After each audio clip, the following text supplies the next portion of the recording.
protect the homeland from cruise missiles, ballistic missiles, hypersonic missiles, drones, whether they're conventional or nuclear. It's not lost on me, sir, also that you had the vision to start the Space Force, and here we are when the others said we didn't need it. Here we are in the Oval Office with one of the leaders of the Space Force in General Gutlein, leading the charge on putting in place a game-changing Golden Dome for America. So, sir, it's an honor to be a part of this bold initiative. We're going to get to work on it. We have been since you signed that executive order on January 27th. We've been fast forward on this. We're here on this day, and this is just one stop in delivering this defense of the homeland, which is something you've charged us with doing, and we'll keep going until it is complete, sir. Thank you, Pete. Pete's doing a great job, by the way. Thank you very much. General, please. Mr. President, today is a great day for the nation as we double down on protection of the homeland. As you're aware, our adversaries have become very capable and very intent on holding the homeland at risk. While we have been focused on keeping the peace overseas, our adversaries have been quickly modernizing their nuclear forces, building out ballistic missiles capable of hosting multiple warheads, building out hypersonic missiles capable of attacking the United States within an hour and traveling at 6,000 miles an hour, building cruise missiles that can navigate around our radar and our defenses, building submarines that can sneak up on our shores, and worse yet, building space weapons.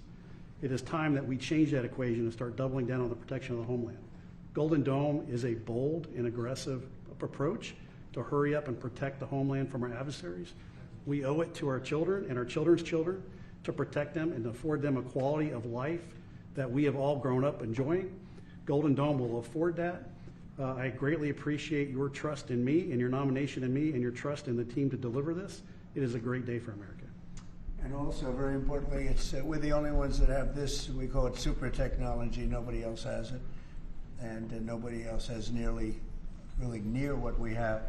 So this is a very exciting project. This is something that will, the general said close to 100% protection, so that's something we need. I think it's a very, and everything's going to be made in the USA, by the way, very importantly. So it's something that I've been looking forward to for a long time. And I just noticed you too, Jim, you're standing there. Behind you is a very important document, Declaration of Independence. And that was in the vault for many decades right under this area. They have vaults with pictures on top. You have Abraham Lincoln. You see that was the original Abraham Lincoln, the original Washington. And does everybody know who the middle was? General Grant. And so it's very exciting. You look over here, and above Ronald Reagan, you have Thomas Jefferson. That's Monroe from the Monroe document. And you know who that is, right? Andrew Jackson. So we have a lot of very exciting pictures, and on the other side, likewise, some great presidents and great people on many of these, because people were asking about them. Many of them, almost all of them, were in the vaults or nearby, but generally in the vaults downstairs, where we have some great. So it's very exciting. The place has become a little different than you first saw it, Jim, right? Yes, much it's better. A little bit different, slightly better. But to think we had them, and some were in the vaults for over 100 years. So it's pretty cool stuff. Everybody knows Jim Banks. He's a great congressman, and now he's a great senator from Indiana. And you might want to say a few words, Jim. Well, your legacy with Space Force, Mr. President, is already big, but the Golden Dome is going to be an even bigger legacy for our country. And Indiana is going to help you make it. Right. The space satellites that are made in Fort Wayne, Indiana by L3 Harris, all the work done at Crane Navy Base in southern Indiana is going to be a big part of it. And Hoosiers are very proud of that. We're proud of you. Thank you very much. It's going to be a big factor. Thank you, and good luck, and congratulations. You won that race by a lot. That wasn't even a contest, right? Well, thank you. Thanks to you and all of your support. Thank you very much. Thanks. Please go ahead. You missed that. This is Senator Kramer, and he's one of our best. Can't get any better. Go ahead. Well, you're very nice, Mr. President, and thanks for this. And I remember the day in your first term when you called, and I was a brand new baby freshman senator on the Armed Services Committee, and you said, I want to have a Space Force. Would you lead the effort on the Senate Armed Services Committee? And I felt so proud thinking that you chose me, only to find out later no one else would do it. But nonetheless, it worked out really, really, really well because North Dakota has some great space assets. Yeah.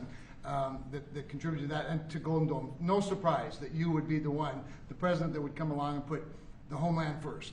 And this is just one more example of that. So thanks for this and for allowing me this opportunity. And by the way, let me just add my strong endorsement of General Goodline's role in leading this. I don't know anybody better, for sure, better equipped to do it than he is. Everybody said that. Yeah, That's for great. sure.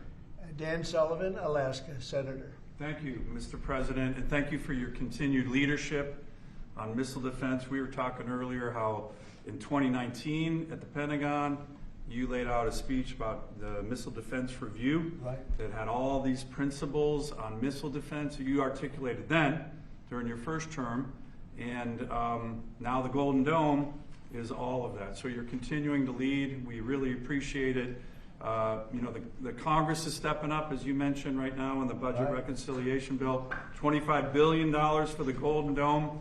In what Senator Kramer and Senator Banks and I and many others, we're working on our, and I briefed you on this before, sir, on our Golden Dome Act, which we think will have, in terms of legislation that can help cement what you're doing right here, getting the Congress behind it, not just with the funding, but with authorizations. So we're working closely with Secretary Hegseth, General Gutlein, the whole team. So we're very honored to be here, sir. And you know, Alaska is the cornerstone of missile defense right now in terms of ground-based missile interceptors, in terms of radar systems and track incoming missiles. So my state is honored to continue to play a critical role in all of this and build on it. And we're really excited to be here. Thank you. Thank you very much, Dan. Great. Any questions? Yeah, Mr. President, you had mentioned at the beginning of your remarks that this was a campaign promise of yours. Have military commanders asked for this system specifically? Because NORAD had said previously that the current system was adequate. So what does this get the United States Somebody said the isn't current already system is in adequate. before? There really is no current system. We have certain areas of missiles and certain missile defense, but there's no system. We just have some very capable weapons that hopefully we never have to use, but we have some very capable weapons. Now, this is a different league. There's never been anything like this. This is something that's going to be very protective. I think you can rest assured there'll be nothing like this. Nobody else is capable of building it either. Was Yeah, it something please, that go ahead. military commanders asked you for? Did they ask you to do this? Well, let me put Pentagon? it differently. I suggested it, and they all said, "We love the idea, sir." It's the way it's got to be, right? But they want it, and they wanted it badly once it was suggested. I don't know if they ever thought they would be lucky enough to have it, but we were able to get it done, and we have all the funding. It's all pretty much tucked away. I think most people feel it's very important to have. Yeah, please. Thank you, Mr. President. When you first announced this idea, critics said it would be prohibitively expensive, potentially ineffective, and could trigger an arms race in space. What do you say to those critics about that? Well, they're wrong. It's about as close to perfect as you can have in terms of real production. I told you Canada wants to be a part of it, which be, you know, fairly small expansion, but we'll work with them on pricing. We'll be dealing with them on pricing. They know about it very much. They've asked to be a part of it, actually. They've asked us to be a part of it. I think it's something that is great. If you can afford to do it, we can afford to do it. You know, we took in $5.1 trillion in the last 4 days in the Middle East. And when you think about it, this is a tiny fraction of that. But we make it all here. We're going to make it all here. We have, I will tell you, an adversary told me, a very big adversary told me the most brilliant people in the world are Silicon Valley. He said, we cannot duplicate him. We can't. This was somebody that I won't tell you who it is, but you'd be amazed. We have the most brilliant minds in the world doing this kind of thing, the equipment, the space, the computers, everything. But I said that we just can't duplicate what you have there in Silicon Valley. We never have been able to. And this is a very strong group of people and very strong minds, but they can't. So we have things that nobody else can have. You see what we've done helping Israel with that. You probably wouldn't have in Israel. They launched probably 500 missiles altogether, and I think 1/2 of a missile got through, and that was only falling to the ground as scrap metal. It's pretty amazing, and this is in terms of technology far advanced from that system. And just one follow-up on the adversaries. Have you addressed Russia's ventures in space with a space-based nuclear weapon and told Putin to stop in your conversations with him? We haven't discussed it, but at the right time we will, yeah. Mr. President, Well, with the goal of Go ahead. keeping Americans safe with this, can you talk about the timeline? How long will this take to complete? We think it's going to be about a little bit less than 3 years, and we'll have a big phase-in very early. You know, we're starting immediately with $25 billion. It'll cost about $175 billion completed, but we think in 2.5 to 3 years. Yeah. Are you confident that you can get the funding needed from Congress quickly? It's amazing how easy this one is to fund. You know, some funding is tough and some is easy. When we say we're going to save everyone's lives in a crazy world, it seems to be very easy to get.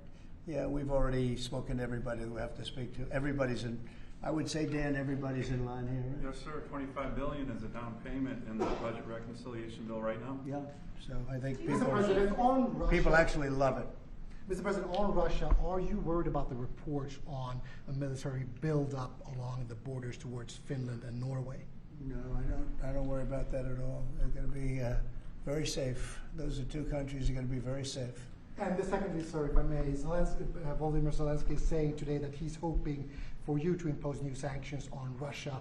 Are you considering that? Well, that's going to be my determination. That's going to be nobody else's determination. We'll see how Russia behaves. We see what's going to happen. You know, we have a pretty critical time right now. I had a talk yesterday for 2.5 hours with President Putin, as you know. I also spoke to all of the European, or to many of them, leaders, but they were representing the whole.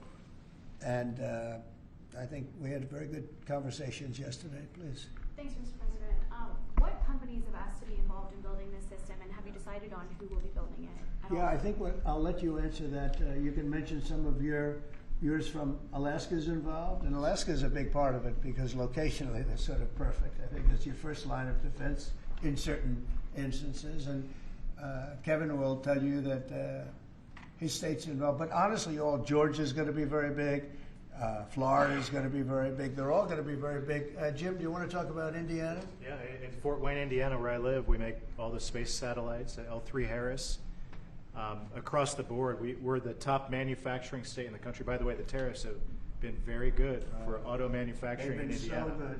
But this is going to be really good for the defense industry in my state. And there's so much money involved here. There are going to be a lot of American companies involved in making the Golden Dome You possible. might also say, you're talking about the tariffs, here's some of the biggest auto plants in the world moving into Indiana, only for one reason, maybe two reasons, November 5th and the tariffs, okay? Yes, sir. But the tariffs have driven tremendous business into this country, but you have one of the biggest in the world being built. The Honda Civics, Right. the new Honda Civic made in Indiana. GM has added jobs. Eli Lilly moving pharmaceutical manufacturing from China to the United States, $27 billion. You go on and on with good news in Indiana and across the country because of the tariffs. Our country was cold as ice a year ago, and now we have the hottest country in the world. This is the hottest country in the world, nobody even close. If you look at even this last trip that I made, the respect that is paid to our country. We've went from being laughed at all over the world, and now we're the hottest country in the world by far. Dan, go ahead, please. Yes, sir, Mr. President. I think when you look at the system that you've laid out, it's an idea in your executive order of a layered defense. So you have initial ground-based missile interceptors, which are made by some of the big defense companies, Lockheed, Martin, Raytheon. But the beauty of your vision, Mr. President, is that it's layered, it's open architecture, and it goes up into space. So this is going to be some of the new defense tech companies that are very interested in it and can bring missile defense at a cost that I don't think, you said it, Mr. President, is unimaginable in terms of how much lower the cost is. So it's all across the board in terms of companies. Senator Kramer and I just met with a bunch of them last week that are interested in this. And you said it earlier, Mr. President, our technology sector is head and shoulders above any other place in the world, and they're going to be a key part of this, and I think that's why it makes it so exciting. Mr. President, I think one of the things and you alluded to this, the new autonomous space age defense ecosystem is more about Silicon Valley than it is about big metal, right? And so what's exciting about this is that makes it available to everybody to participate, to compete. Big companies, mid-sized companies, small companies, but General Gutlein is the perfect person again to sort all that out because he understands how it has to work together ultimately. And Pete, maybe we'll close with you. We have been discussing this for a long time. Peter and I used to discuss it when I was going to go on a show that he did very well and had tremendous ratings, but all he wanted to talk about was the military. He didn't want to talk about anything else. We used to talk about this. How about you closing it out? Yes, sir. I mean, like I said, without your vision, willing to say and do things when other people wanted to look away and pretend like the threat didn't exist, or be focused on foreign adventurism, some other threat that we've been told is affecting us. When you looked at the data, sir, from Russia to the Communist Chinese and their capabilities, what they're trying to do to supersede us and threaten us, how do we find the best innovators, the best military leaders, the best companies, tech companies? You mentioned open architecture, that's exactly right. So multiple companies can pour into this, sir. It's a layered defense, so if you miss at one, you catch at the next. And it integrates existing technologies that can speak to each other, so it moves quickly while also investing in further ranging space-based interceptors. So our enemies, our adversaries, are going to pay a lot of attention to this, just like they have to President Trump from day one. Sir, you're defending the homeland, defending the American people. It's going to benefit my kids, grandkids, all of ours in this room. So thank you for your leadership. We're going to charge ahead as fast as we can. Very good. Great job, everybody. Thank you. Thank you very much. Will Elon Musk and Starlink be involved in this? Will Elon Musk be a part of this, Mr. President? Thank you, Press. No cuts. No cuts to Medicare. Thank you, everybody. Thank you, guys. No cuts to Medicare.